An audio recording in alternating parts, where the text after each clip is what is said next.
America के रक्षा मंत्री ने भारत के बारे में ऐसा बोल दिया कि सबके कान खड़े हो गए। इतना बड़ा झटका नहीं बर्दाश्त कर पाएगा ड्रैगन।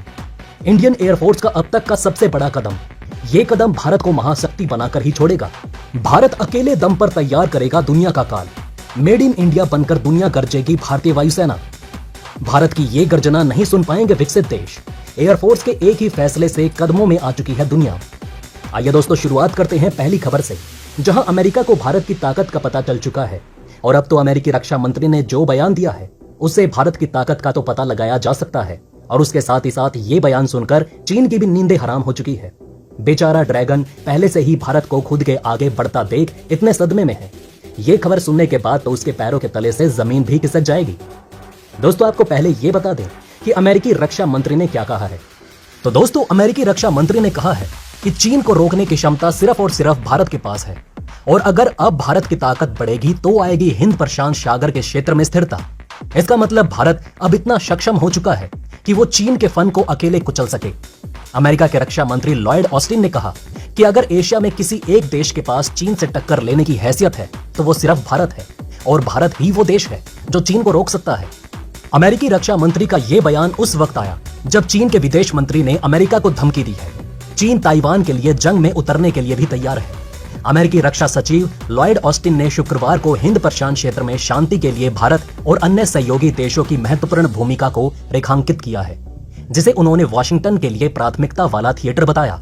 सिंगापुर में आयोजित सांग्री-ला डायलॉग में बोलते हुए उन्होंने कहा कि कैसे एक स्वतंत्र और खुले हिंद प्रशांत के लिए अमेरिका की प्रतिबद्धता अमेरिकी राष्ट्रीय सुरक्षा रणनीतियों के केंद्र में है। और क्षेत्रीय राष्ट्रों ने अमेरिका के साथ जो साझेदारी बनाई है एक महत्वपूर्ण दुनिया के लिए वो मूल में है। अमेरिकी रक्षा मंत्री ने कहा कि हम अन्य भागीदारियों के साथ घनिष्ठ संबंध बना रहे हैं और मैं विशेष रूप से भारत, जो दुनिया का सबसे बड़ा लोकतंत्र है, उसके बारे में सोच रहा हूं। हमारा मानना है कि भारत की बढ़ती सैन्य क्षमता और तकनीकी कौशल हिंद प्रशांत क्षेत्र में स्थिरता ला सकती है। अमेरिकी रणनीतिकारों ने अब एशिया के लिए अमेरिका की धुरी के बारे में बातें करनी बंद कर दी और विश्लेषकों का मानना है कि अमेरिका अब भारत को उस शक्तिशाली देश के बारे में सोच रहा है जो एशिया में है, विश्व का सबसे बड़ा लोकतंत्र है और जिसमें चीन को चुनौती देने की क्षमता है।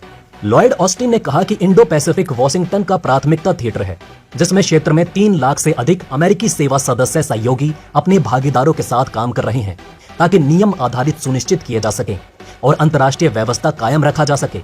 उन्होंने कहा कि हिंद प्रशांत देशों के साथ अमेरिकी भागीदारी बढ़ी है और मजबूत भी हुई है। उन्होंने कहा कि हम क्षेत्र के लिए अपने साझा दृष्टिकोण के साथ आगे बढ़ रहे हैं और पिछले 1 साल में हमने ये जो यात्रा की है ये केवल एक बुनियादी सच्चाई को रेखांकित करती है। आज भी आपस में जुड़ी दुनिया में जब हम एक साथ आने के तरीके खोजते हैं तभी हम मजबूत होते हैं। अमेरिकी रक्षा सचिव ने जोर देते हुए बताया कि कैसे संयुक्त राज्य अमेरिका अपने करीबी सहयोगी जापान, ऑस्ट्रेलिया, न्यूजीलैंड, दक्षिण कोरिया और फिलीपींस के साथ काम करता है। उन्होंने कहा कि अमेरिका ने भारत, जापान और ऑस्ट्रेलिया के साथ मिलकर दक्षिण पूर्वी एशियाई राष्ट्र संघ और क्वाड सुरक्षा संवाद समूह का निर्माण किया है और हम सभी सदस्य देश साथ मिलकर काम कर रहे हैं। अमेरिकी रक्षा मंत्री ने आगे कहा कि अमेरिका हिंद प्रशांत में इंटरऑपरेटिबिलिटी के लिए अपने सहयोगियों के साथ अभ्यास और परीक्षण कर रहा है।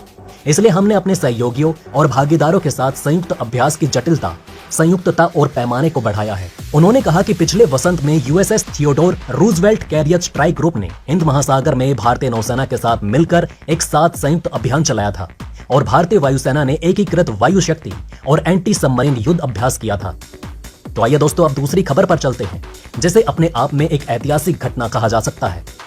ऐसा आज तक कभी नहीं हुआ और भारत इस कदम से भारत एक ऐसा देश बन जाएगा जिसे हराना नामुमकिन हो जाएगा। स्वदेशी की ताकत भारत की शक्ति को 7वें आसमान पर पहुंचा देगी। आपको बता दें कि भारत ने एक साथ 100 महाबली एयरक्राफ्ट बनाने का संकल्प किया है और जल्द से जल्द इसे पूरा करके भी दिखाया जाएगा।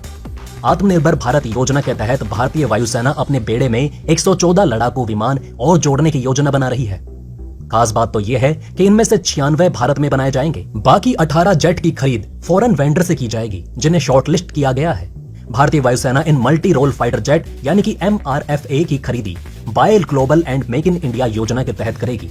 Boeing, Lockheed Martin, Saab, MiG, Irkut corporation और डसॉल्ट एविएशन सहित दुनिया के प्रमुख एयरक्राफ्ट मैन्युफैक्चरर इस टेंडर में शामिल हो सकते हैं।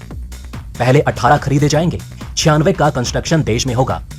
दोस्तों, सरकारी सूत्रों के मुताबिक हाल ही में भारतीय वायुसेना ने विदेशी विक्रेताओं के साथ बैठक की और उनसे मेक इन इंडिया परियोजना को अंजाम देने के तरीके के बारे में पूछा गया। योजना के मुताबिक शुरुआती 18 विमान आयात करने के बाद अगले 36 लड़ाकू जेट देश में ही बनाए जाएंगे। इन फाइटर जेट की कीमत फॉरेन और इंडियन करेंसी दोनों में की जाएगी। आखिरी 60 फाइटर जेट की जिम्मेदारी भारतीय पार्टनर्स की होगी, जिसके लिए सरकार केवल भारतीय मुद्रा में पेमेंट करेगी। इसके पीछे वजह यह है कि इस कदम से प्रोजेक्ट में शामिल वेंडर्स को 60% से अधिक मेक इन इंडिया सामग्री हासिल करने में मदद मिलेगी। राफेल ने लद्दाख में निभाया था साथ। दोस्तों, भारतीय वायुसेना को पड़ोसी प्रतिद्वंदी पाकिस्तान और चीन पर अपनी श्रेष्ठता बनाए रखने के लिए इन 114 लड़ाकू विमानों पर बहुत अधिक निर्भर रहना पड़ता है। 2020 में हुए लद्दाख संकट के दौरान आपातकालीन आदेशों के तहत खरीदे गए 36 राफेल विमानों ने चीनियों पर बढ़त बनाए रखने में काफी मदद की थी, लेकिन इनकी संख्या पर्याप्त नहीं है, इसलिए इनकी और ज्यादा खरीदी करने की जरूरत होगी। 83 फाइटर जेट्स के ऑर्डर दे चुकी है सेना। दोस्तों, सेना ने पहले ही 83 LCA Mark 1A एयरक्राफ्ट की खरीद के ऑर्डर दे दिए हैं, लेकिन अभी भी बड़ी तादाद में इनकी जरूरत है, क्योंकि मौजूदा मिग सीरीज के विमानों को धीरे धीरे हटाया जा रहा है या फिर उनकी लाइफ खत्म होने वाली है। 5वीं पीढ़ी के एडवांस मीडियम कॉम्पैक्ट एयरक्राफ्ट का प्रोजेक्ट भले ही आगे बढ़ रहा है, लेकिन ऑपरेशनल रोल में आने से पहले काफी समय इसे लगने वाला है। भारतीय वायुसेना अपने लड़ाकू जेट की जरूरत पूरा करने के लिए कॉस्ट इफेक्टिव सॉल्यूशन की तलाश में है, क्योंकि वो एक ऐसा विमान चाहती है जिसकी ऑपरेशनल कॉस्ट कम हो और सर्विस ज्यादा।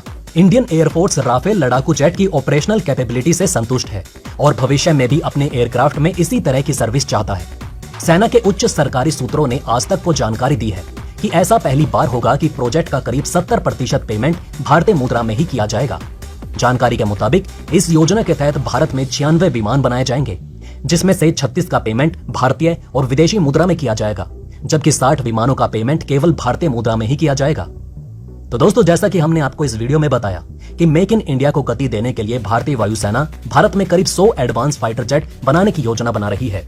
इस योजना के लिए एयरफोर्स ने ग्लोबल विमान निर्माताओं के साथ बातचीत भी कर ली है।